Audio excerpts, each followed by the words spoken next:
The broadcast is now starting. All attendees are in listen-only mode.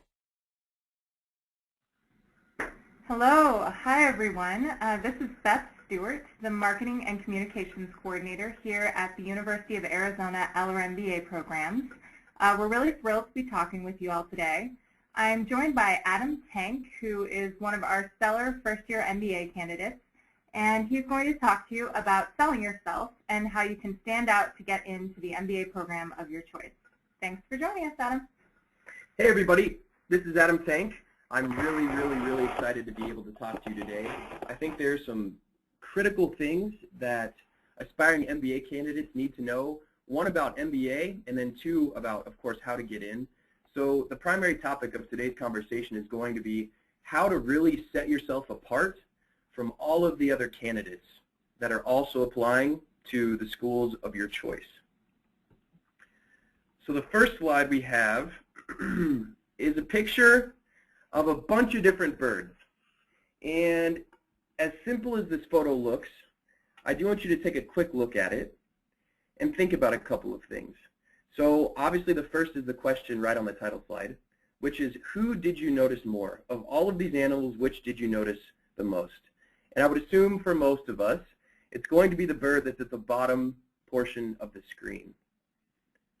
That in and of itself is not a revelation to anybody, right? It's very clear that this bird is sitting out all alone, but it is very unique and it is very individual.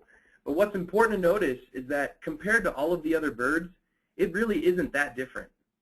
Their colors are the same. They're about the same size.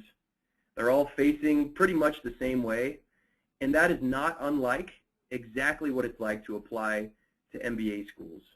When you go in and you're writing your applications and you're taking the GMAT and you're doing all these different things, you're going to look very similar, at least on paper, to everyone else applying. There's only going to be a couple of differentiators. So the question really becomes, how do you sell yourself and how do you stand out in order to get into the dream school of your choice?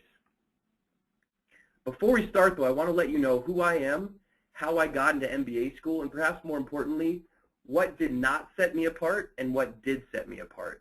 And then we'll talk about a couple of things you should be thinking about as far as how to get into the school and really make yourself unique compared to all of the other applicants in there. So my name is Adam Tank. Clearly, I like to have a little bit of fun in life. I like to do things that are maybe a little bit off the wall. Here's a picture of me skydiving, which was an absolute blast. I really enjoyed it. But it's these small experiences and these type of unique opportunities that I feel really helped set me apart when I was applying to get into the University of Arizona. The first is that my undergrad degree was from Kansas State University. I graduated with degrees in microbiology and leadership studies. Here's a picture of me with my diploma.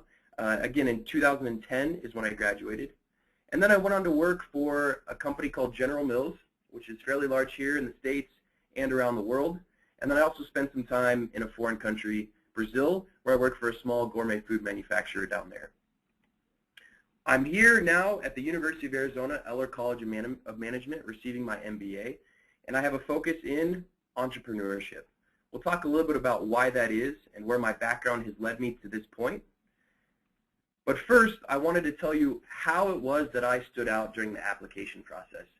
And this seminar is not just to talk about me. There will be quite a few things that have relevance to me personally, but I want you to think about how these things might apply to you and think about how everybody else that you're applying to get into these schools with is also going to have unique differentiators, and that you really have to set yourself apart from everybody else.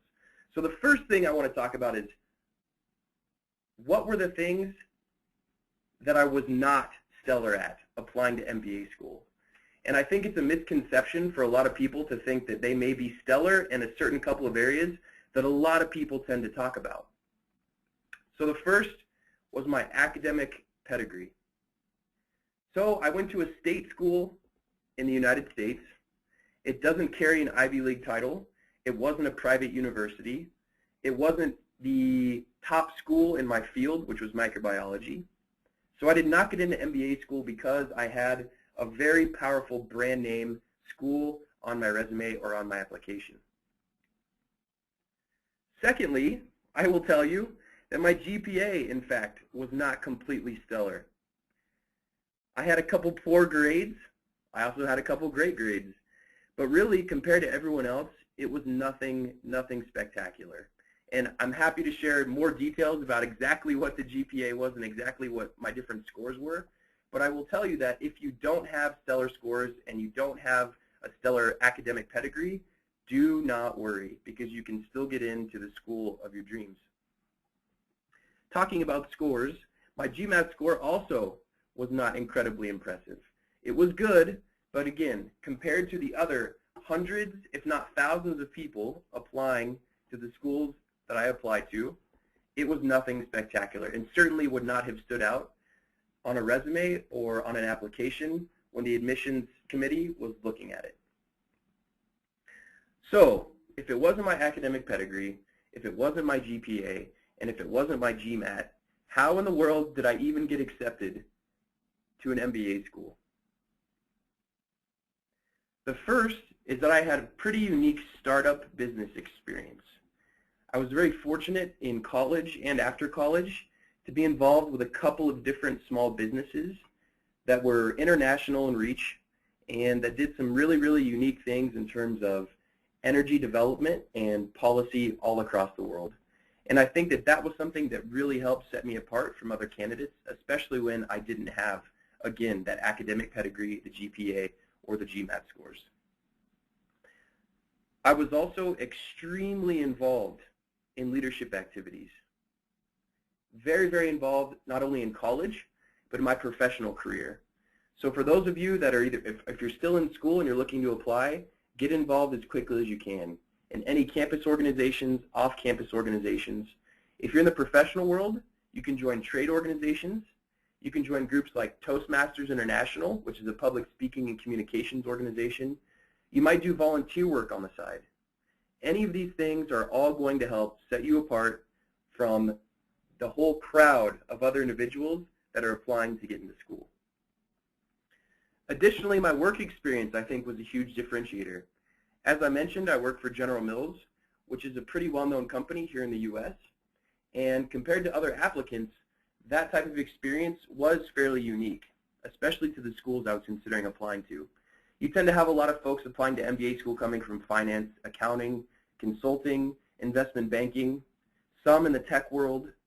My experience I really like to hinge on because I was in a very interesting field. One was food, which is kind of rare, and then two, again, for a very large organization. So that was pretty neat. I also had quite a bit of international travel experience. Here you see a picture of me in a place called Lesotho, which is within the country of South Africa, but it's its own nation. And I got the opportunity to spend about 2 weeks traveling through remote mountainside villages and interacting with a lot of locals. And I did write about my international experiences on my applications, which again was a huge differentiator compared to all of the other people who were applying to school. And lastly, I have foreign language experience. So if any of you speak another language or are taking courses or have taken courses or have any interest in foreign languages or cultures, that can also be a huge differentiator, especially if the programs you're applying to have an international type of focus. A lot of MBA programs have an international curriculum. In the case of the University of Arizona, we have just spent 2 weeks abroad in Southeast Asia, learning about the culture, learning about the business, and I know that many other MBA schools also do the same. So it's a good way to be able to tie the curriculum of the school you're applying to what your background is. It's an excellent way to set yourself apart. Enough about me. The question now becomes, how do you, as an aspiring MBA applicant, set yourself apart from the crowd? What are the types of things you should be thinking about, and what are the types of things you can be doing in order to get into the school of your dreams? So there's a couple things that we need to be thinking about. Number one, what would you do if money were no object?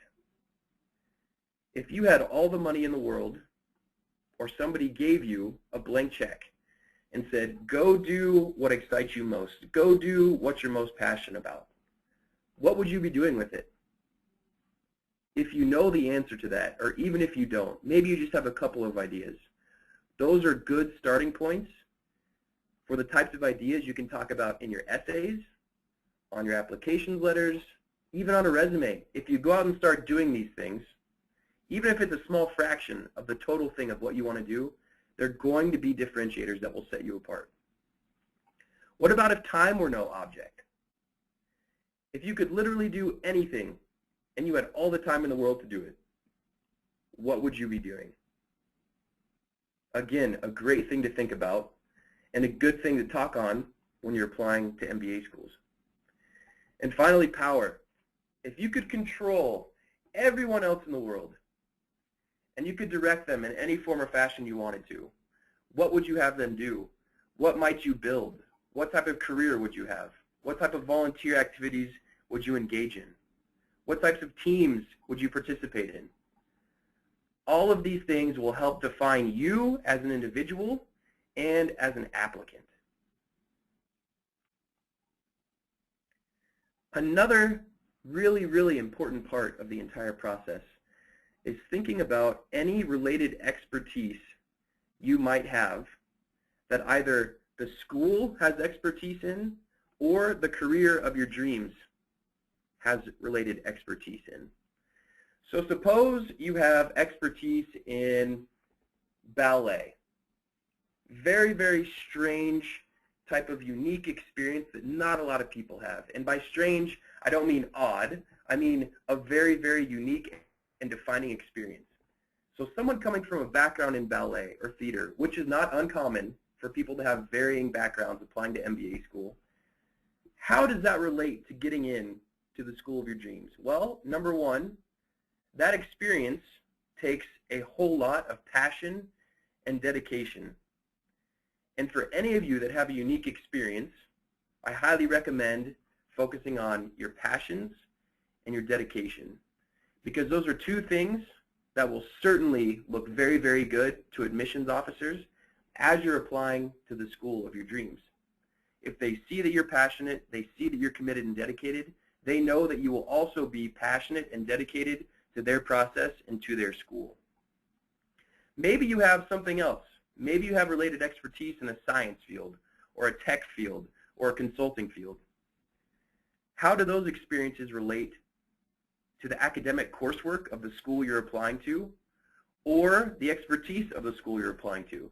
Some schools are known for finance, some for marketing, some for entrepreneurship. Maybe your background relates to one of those things. If that's the case, you should absolutely talk about it in your application. What hobbies do you have? What do you like to do for fun? What are the types of things that you do outside of school or outside of work? Those tend to be very, very good indicators of who you are as an individual. And ultimately, that's what the admissions folks want to see at the various schools. They want to know, who is the person applying? Who are they really? What types of things do they do in their spare time? And how will they be of value to our program? Maybe you're an outdoorsman. Maybe you sing on weekends, even if it's karaoke. Maybe you're a big video gamer. Maybe you like to play sports. Maybe you paint. Maybe you're a photographer. All of these things are very, very unique and can be written about in your application's essays. Many of us have gone through some significant obstacles in our lives and have overcome them. Sometimes it's illness, sometimes it's death in the family, sometimes it's moving from one country when you're very young to another. Whatever it might be, each of us has had our own obstacles. And if it's a powerful one, and if it's had an impact on your life, it would be a great idea to discuss it in an admissions essay if applicable. Again, admissions officers want to see someone who is dedicated, passionate, and is following their dreams and is in the pursuit of their goals. So if you have overcome something that is very significant in your life, it's always a good idea to talk about something like that. For many folks, if possible, it's a great idea to visit the campus of the school that you're considering applying to. Getting a feel for what the students are like, for what the location is like, for how the professors are, for how your soon-to-be fellow classmates interact with one another. They are all important pieces of the puzzle for why you might choose a particular school. If you're unable to visit the campus in person, you can certainly call or find someone to talk to who has either gone to the school or is currently there, and they can help inform you about what the campus is all about. Occasionally, admissions officers will allow you to attend classes. Maybe you have to do so online if you're at a distance, but if you can go in person, that also works too. In your essays, if you can talk about, when I visited X campus, I got to see these types of things going on. And these things really excited me about attending this particular school and were a big reason about why I applied to get into this particular school. It's a very impressive thing to do that not a lot of applicants have done prior to you. Again, another unique differentiator that can set you apart. Another important piece of the pie is to talk to individuals who have either attended the school, have graduated from the school, or are in a network of individuals that you can talk to that are familiar with what that school is all about. So in an essay, if you were to say, I've read great things online about this school, and I think it's really, really neat that they focus on something like entrepreneurship, for example. That's great, and it shows that you've done some research. But what would be more impressive is if you had talked to an alumni that graduated with an MBA from that school who had maybe started their own business. And when you talk to them, even if it's just by email and question and answer, you will soon find out how their experience in graduate school related to what they're doing now, and will prove to you and to the admissions committee that you are very serious about pursuing whatever the expertise of that school is in. Ultimately, the message is you have to find a way to provide value to the business school and to the person reading your essays. So the question is, how can you be of value to these schools? You might think, you know what, I haven't even graduated from school yet. There's no way I can be of value. Or maybe you've been in the working world for 15 years, and you're thinking, how can I possibly be of value to an MBA school that has nothing to do with what I've done for the last 15 years of my life? I guarantee you that you can.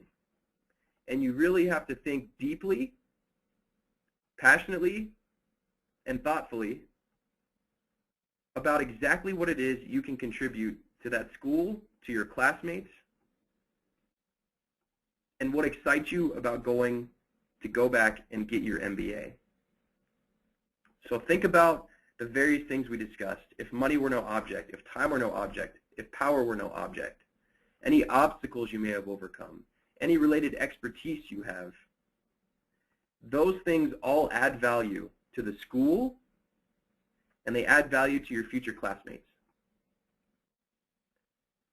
So to wrap it up very quickly, if there's no other message you get from this seminar, it's this. You need to be of value to the business school that you're applying to in order to set yourself apart and differentiate yourself in order to get into the school of your dreams. Think about your unique experiences. Think about who you are as a person. Think about the types of things that you truly enjoy doing and what you plan on doing after you graduate. And talk about those. Be very candid in your admissions essays. Paint a picture of who it is that you are as an individual. Tell a story about who you are and where you want to go. And I guarantee that you will set yourself apart from everyone else applying to business school. I am very confident that each and every one of you will get into the school that you so choose. Just remember, it's all about setting yourself apart, being an individual, being unique. I wish you the best of luck. If you have any questions about what we've discussed, please feel free to submit them via the Q&A in the chat box on your computer, and we can answer those now. If you have any questions beyond or would like to contact me or Beth about the MBA process or our university, feel free to email us at uaellermba@eller.arizona.edu. Thank you.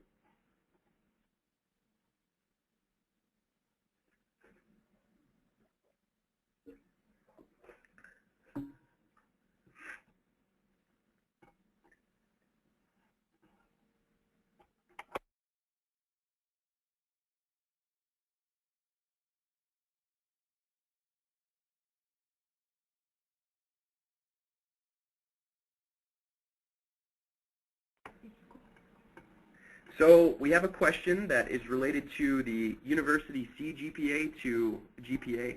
My assumption is that that is an international GPA or a different GPA that may not be on a 4.0 scale like the one here in the U.S. The individual schools will work with you. So let's say maybe you go to an international school that may not even have GPAs. Maybe it's on a different type of scale or basis. Most typically, all of the admissions officers from the various schools have seen individual, very different, unique profiles, which includes GPAs. And so they're typically more than willing to work with you on those things.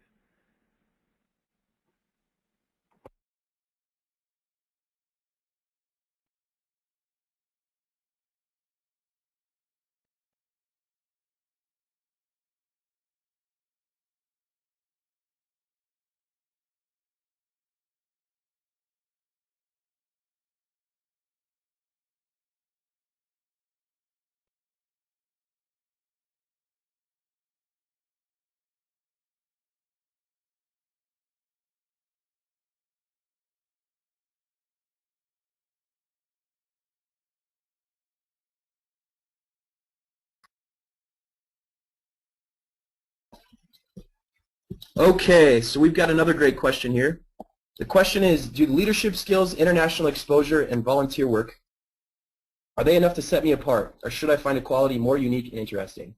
I will tell you that it sounds like these type of experiences make you a very, very well-rounded applicant.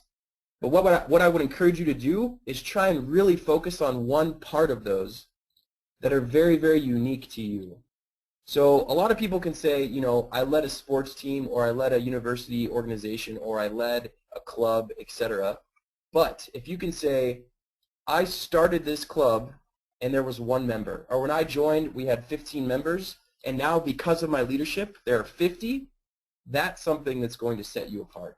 Because again, most folks will have a broad overview or a well-painted picture of being well-rounded, but they may not really focus on the individual skill sets or the individual attributes that really make you successful. So if you can find something that the question is more unique and interesting, sure, go ahead and do so, but I would bet you that if you do have a variety of different experiences via international, volunteer work, or leadership, that one of those you can find something that's very unique to you that will help set you apart.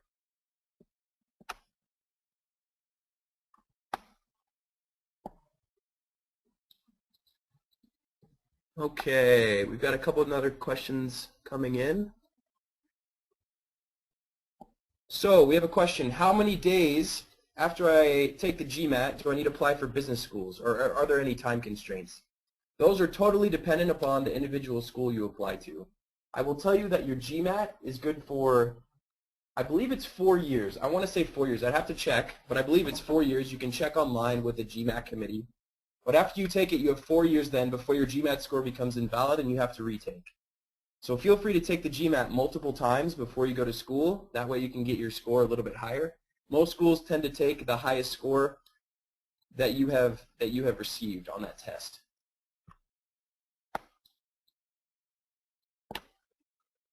Okay, we have a question in regards to a particular essay. So this is actually a very common essay question that a lot of schools like to talk about. So the question is, I have an essay question that is geared towards the brand of the school.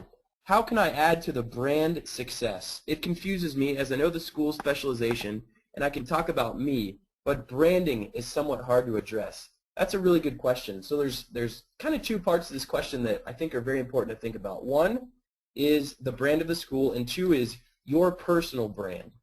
And so when you go to add value, either to the school or to somebody else, you have to think about what you bring to the table and what your personal brand is. So the first thing you're going to want to start out doing when looking at the brand of a school is, or what I would do, and that's sitting next to me, is look at the school's online profile and the types of publications that they put out. Because oftentimes the school will tell you, this is our brand. We focus on, let's say, innovation, application, and communication. That is their brand, and that is the brand that they use to publicly address everybody that might be interested in the school. So in your personal brand, if you can relate your experiences to their mission or their brand, you're going to be golden. I hope that makes sense. Feel free to continue asking if you have any more questions. How do you recommend explaining a low GPA? It's a good question because, again, my GPA was not very good. So there are a couple of things. The first is to say that you were, one, incredibly busy doing other things. So other things being things important that might get you into MBA school.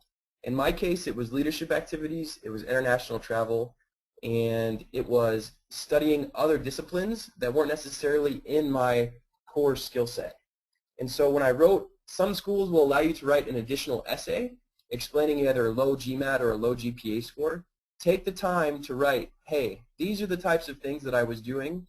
This is why my GPA might be a little bit lower, but I can guarantee you that because of the other activities I was involved in, I can add more value to your school and more value to my future classmates because of it.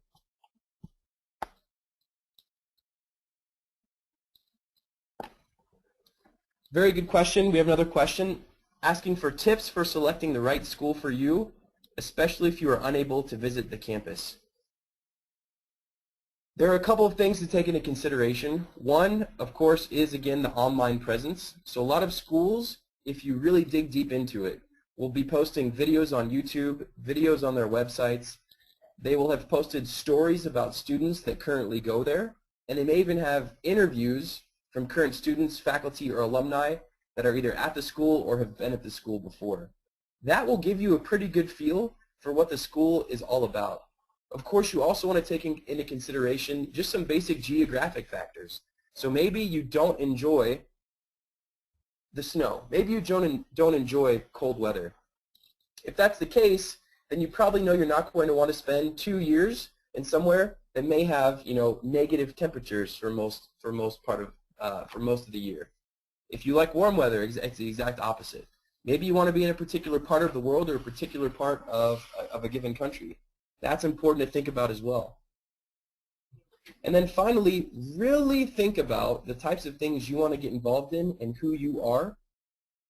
Don't make the decision of a business school solely based on the name of the school, because oftentimes it's a place you're going to spend 2 years, and it's much better to be passionate and excited about the place you're going than it is to be not excited about it but happy just because there's a big brand name.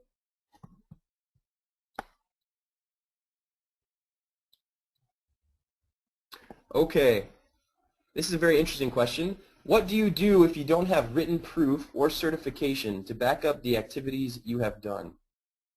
Most of the time, you will not be submitting resumes, or you will be submitting resumes, but not diplomas or certificates or plaques or anything of that nature. But what you can do is ask, one, for recommendations from people that are familiar with your background and the activities you've been involved in, and use those to write your letters of recommendation. Or two, talk about specific examples of the things that you were involved in where it would basically be impossible for them, for an admissions officer, to not recognize the value of the experience. So if you're concerned that maybe you don't have proof that you were the leader of a given club in college, or maybe you don't have proof that you were a member of a trade organization when you were in the working world, if you can detail a particular experience or maybe a unique leadership skill from either of those experiences, that should be enough to set yourself apart. That will not require a certificate of some kind or written proof.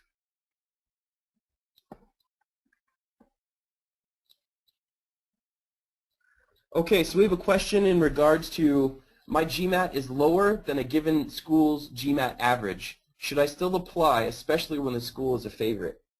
My answer for you is yes, absolutely apply. You never know what's going to happen, and GMAT is only one part of the entire part of the application process. So if you have time, I would recommend that you retake the GMAT if it's considerably lower.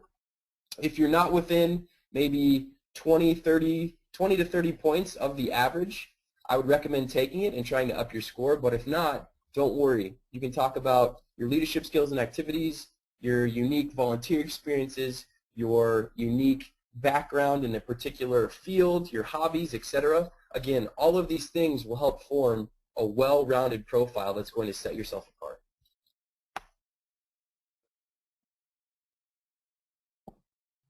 Okay, another great question. So as mentioned in the webinar, it would be good to have a discussion with one or a couple of alumni.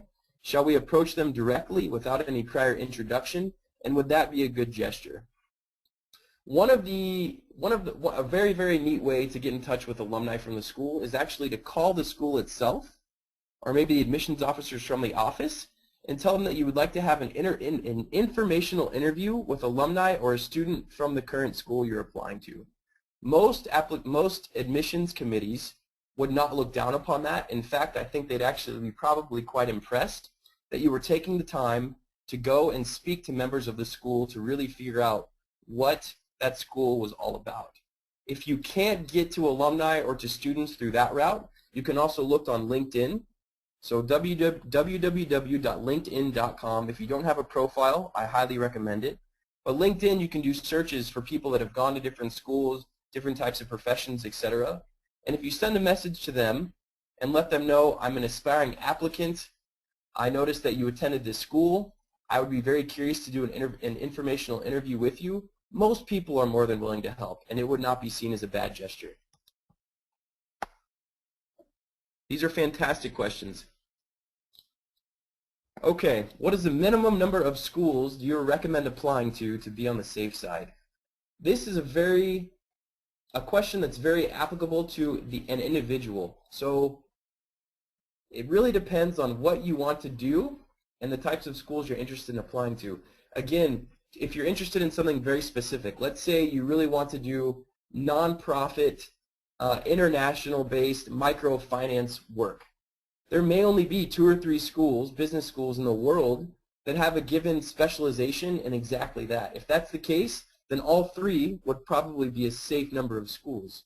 That said, if you're not quite sure what it is that you want to do, but you have a general feel for the types of schools that you want to apply to or the types of things you're interested in, apply to as many as you can without decreasing the quality of your application. It's never worth submitting a poor application to a bunch of different schools where you could have submitted very, very high quality applications to just a few. You are more likely to get into the school if it's high quality, and you're more likely to get money to go to that school if your application is also high quality.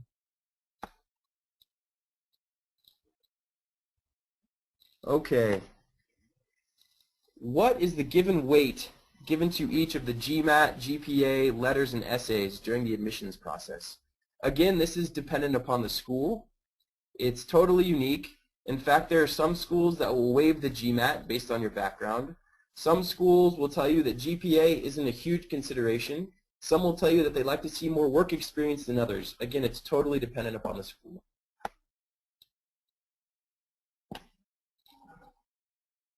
All right, another good question. What types of references add value to our application? I don't personally know alums from the school I'm applying to that I can ask to write a reference. References that provide value to your character are incredibly important, but also references that can provide value to ensure that you will add value to the school you're applying to are great references to have. So even if it's not someone that has direct ties to the school, if they can say, I know that X person has done these different things and have been very successful, and I'm also aware that this business school is interested and focuses on very similar types of things, you will be able to add value to the school, and you now have a reference that proves that you can add value to the school, and that will help set you apart. Okay, another question is, applying with just the minimum required work experience a good decision? It depends on the work experience, and it depends on the individual. So most schools, the reason that there is an average, well, a minimum required work experience is that a lot of schools want to see that you have applied what you learned in your undergraduate career into the real world. And so if you meet the minimum, that's fantastic, and I would encourage you to apply as long as you have very unique differentiating factors that will set yourself apart. So if you have a minimum amount of work experience, let's say 3 years in this case, and all other things equal, you go up against somebody that has 5 years of work experience. They're going to admit the person with 5 years. That said, there are things you can do that we discussed that will set yourself apart from that person that has the 5 years, even if you only have 3.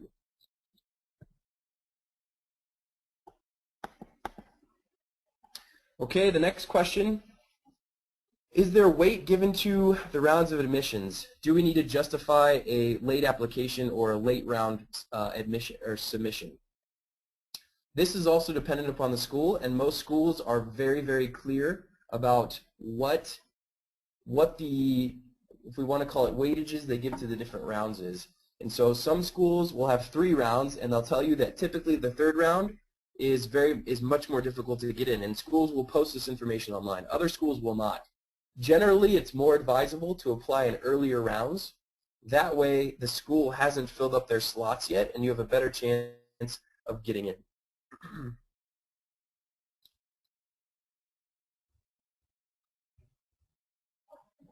Okay, we have no new questions now. Feel free to continue submitting them.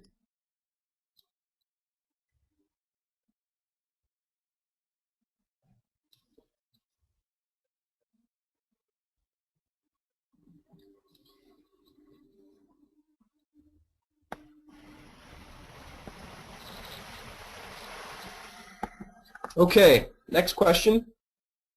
How important are volunteer social service activities while working, and how do I present them in the admissions application?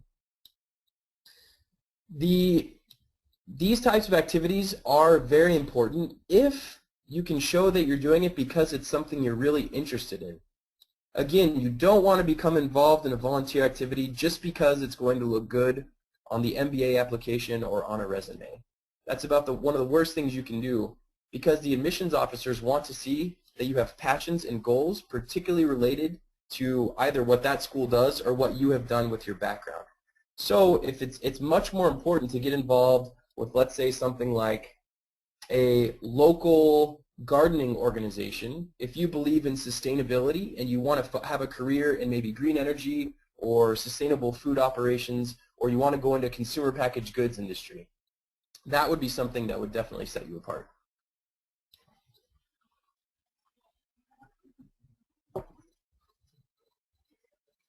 Okay, the next question. So we have an individual that is very familiar which graduate courses or school he or she wants to go to. They're curious to know if there are any other courses that will help this person in attaining personal and professional goals. So yes, there are definitely ways you can figure that out. One of the best ways to do it is to find people, either via LinkedIn or via general web searches or through personal contacts, that are doing similar professions or things that you want to do with your future. And the more you can talk to individuals that are doing those things, the better you will be at determining what they've done with their background, how you can get to where they are, and be able to emulate their process to some extent in order to get to where you want to go. If you can't talk to people in person, again, the internet is a beautiful thing.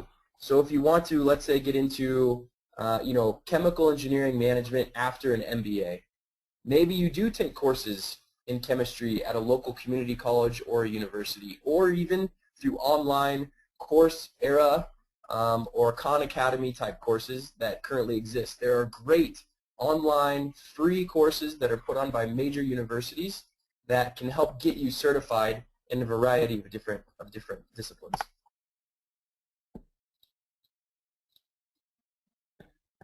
Okay, another good question. Should we submit various certificates as proof to back up our resume with the application? Most schools will not accept additional materials that you submit with the application. So you want to be very, very aware of that. So when you go to look at the schools you're applying to, they may say, we only accept this number of pages, or we only accept these types of application materials and nothing else. And they'll tell you that if you submit anything else, that they're going to be thrown in the trash. So that's very, very school dependent.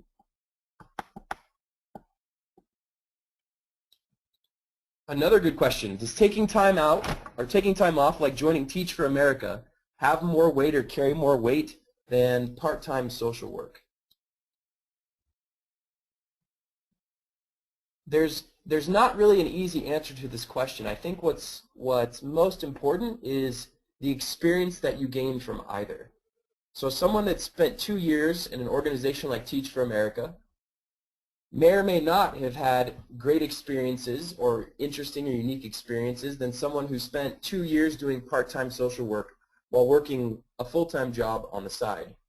So what exactly that whom you've worked for or what you've done isn't as important as what you got from the experience and how you can apply that to your applications and how that will add value to the business school.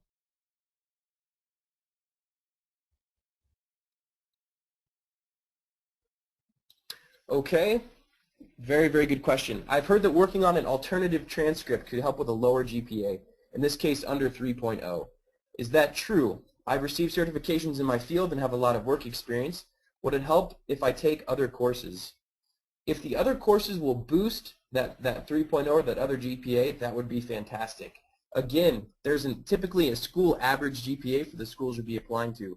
So remember that if the average GPA is, let's say, a 3.5, then most people are somewhere in the realm of a 3.0 to a 4.0. So if your GPA falls within there, you're certainly good to go. Now if it's below, very, very far below the school average, you certainly could back up that GPA with additional coursework or certifications, in which case you'd probably want to put on a resume.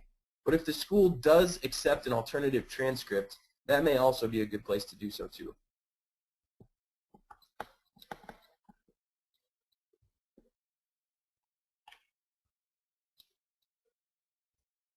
Okay, how much weight is given to my recommendation letters? Should the recommendation letter come from my job, as I am a working professional?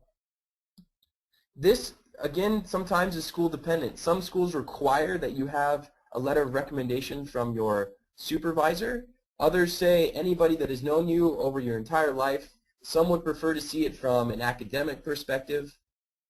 The best bet for the letters of recommendation is to have somebody write a letter that, one, is familiar with the school or understands a little bit about what the school is about that you're applying to, but two, understands you and, again, how you can be of benefit and of value to that business school. So there isn't a particular weightage given to the letters of recommendation, but again, it's just another unique thing that can help set you apart from all the other applicants in the field.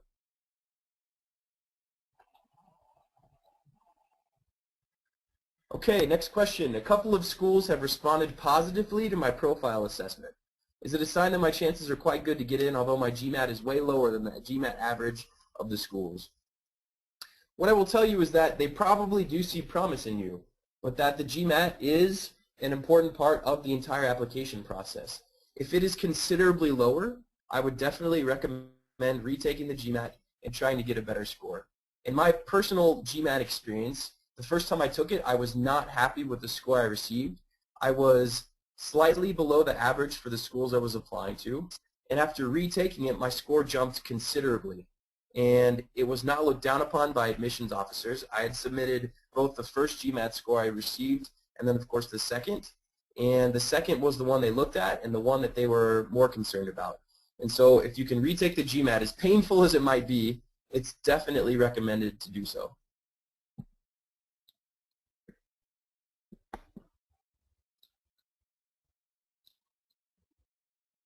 Okay, here's a good one. I have a GPA below 3.0, but there are no alternative transcripts available, and there are no community colleges to improve low grades. What do I do? Do not be discouraged. I can promise you that you can still get into the graduate school of your dreams. What you can do is perhaps your grades were low in a particular field or particular type of coursework. In my case, it was mathematics. I am not a math guy. And so what you can do if you don't have community college available or you don't have a local university is take, again, online free courses or even additional study guides on the side. And this can become part of your obstacles essays or something you might talk about in part of your admissions package. So let's say there's something that's really dragging you down. Maybe it's your GMAT, maybe it's your work experience, maybe it's your GPA. It's important that you overcome those types of what could be seen as potential negatives on an application and turn them into positives. So in this case for the GPA, maybe it's that you start reading books in subjects that you weren't very good at. So if it's a math course, maybe you pick up a basic algebra book or a basic calculus book, even if it isn't practice problems, and in the admissions essays or in part of an additional essay that they may require or you may be able to write, state that I'm very aware that my GPA may be lower than the average. However, And these particular courses that really brought it down, I've been studying and I've been preparing myself in order to really get my mindset focused on that particular subject or that particular bit of coursework. Additionally, you can take online courses that are free. So if you're on the seminar, you definitely have access to the internet or go to a local library. And again, you can take great online courses from perhaps even the school you're applying to. So that is another way to be able to show, you know, my GPA might be lower. However, I've already taken a course through your university, through the online system, and I did extremely well. Maybe I got the certificate in it, whatever it is.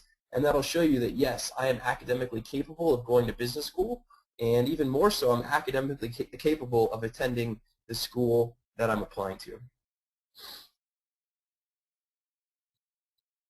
Okay, I took the GMAT the first time, and it was above the school's average, but I thought I could do much better, so I retook it and scored much lower.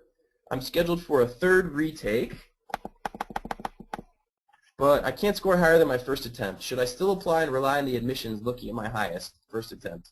Yes, absolutely. Always take your highest score. If you're confident that you can do better this third time around, then please, by all means, go ahead and retake it. But if not, your score is already above the average. You can probably apply and be just fine. But again, the GMAT is only one part of the process. You really have to look at things outside of the GMAT, GPA, and your academic pedigree that will help be unique identifiers that will set you apart.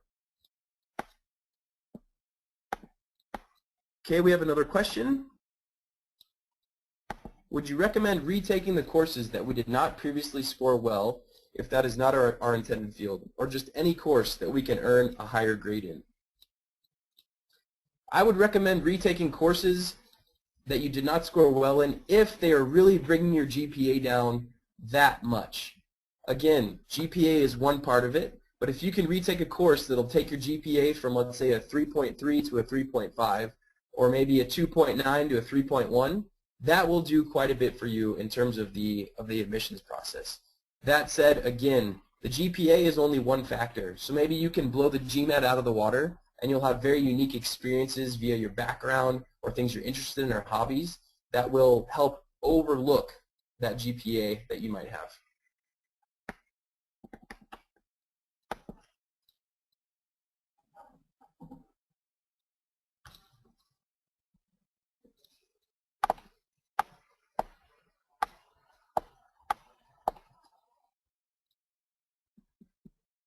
Okay. No new questions yet. Let's see here. Okay. So we have someone asking in particular about their given GPA.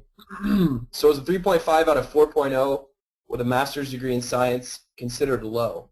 It depends on the school. Most schools are going to say if their average is a 3.3, then you're well above average. If their average is a 3.9, then you're a bit below it. But either way, it's still a good GPA, and your chances are very strong. Okay, we have a question particularly about the University of Arizona. So why did I choose the University of Arizona? I will tell you that I applied to many different colleges and was accepted to quite a few others. But there are three main reasons. The first was their entrepreneurship program is absolutely fantastic. They're also very highly ranked in MIS, which is an important growing field. The second was that the cost was very affordable. So the University of Arizona tends to give out quite a few scholarships to its aspiring applicants if they have unique profiles, good scores, good GPAs, these types of things. And then the last was that it's a smaller school in a very warm state. So the fact that I only have 40 classmates is something that I really, really love. And to be able to get to know each and every one of the people that I'm studying with and working with, as well as being able to do it in a place that's always sunny and always warm is absolutely wonderful. So those are a couple of big reasons.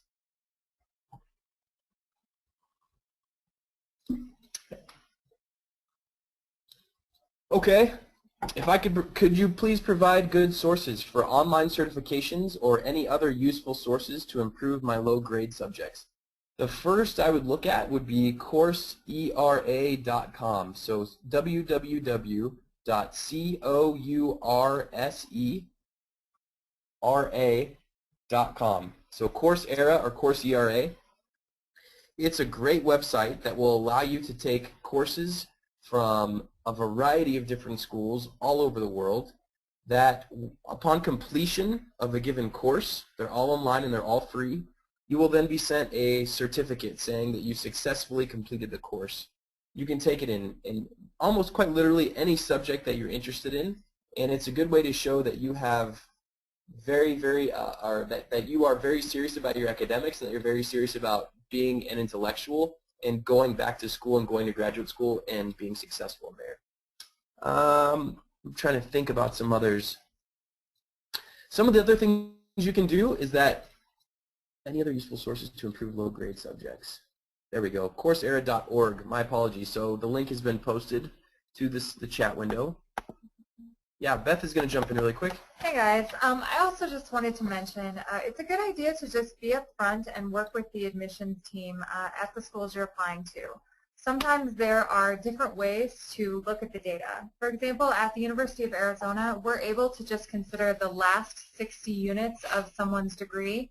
If, for example, you had a rough couple of years in school but really succeeded in the last couple of years, we can look at those and pull your GPA just from those last 60 credits. So there are often, you know, if you're working with a school where they give you personal attention, there are often things that they can look at.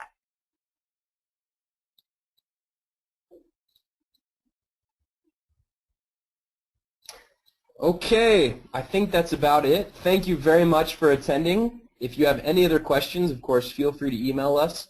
And best of luck on your application and admissions process. I'm quite confident you all will do very well. Keep up the good work, and we will see you soon.